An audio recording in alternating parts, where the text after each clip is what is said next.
And let's talk about term limits for a second, because I know that this has become a big talking point on the right. I'm personally pretty ambivalent about term limits, just in the sense that, to me, the final repository of power is in the people. If they feel like electing a congressperson 11 times, I suppose that's their right. I would prefer they not. But do you think that, why do you think that restriction is necessary, as opposed to simply saying to the people, vote somebody out? I mean, you took out a guy who is much more favored in your Senate race.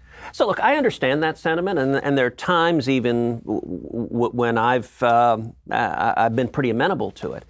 I don't think it recognizes the reality of the political process today. Number one, there are massive advantages with incumbency. Incumbency in terms of free media, in terms of money, in terms of infrastructure.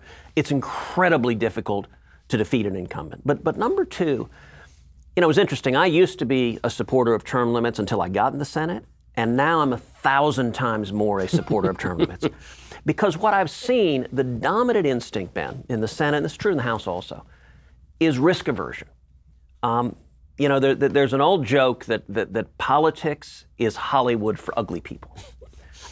There's enormous truth to that. You've got old, fat, bald guys who were the unpopular kids in high school who suddenly get elected to Congress, and they go to a cocktail party, and they're handsome, and they're witty, and they're wise. They tell a joke, and everyone laughs, and it becomes like a narcotic. And what happens is incumbent members of Congress, their dominant focus is, I must get reelected, no matter what.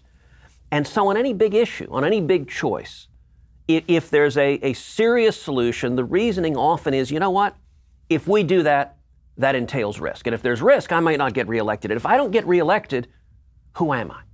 And so one of the big virtues of term limits is that it ends the phenomenon of career politicians. I'm the author of a constitutional amendment in the Senate to term limit senators to 2 terms, term limit House members to 3 terms.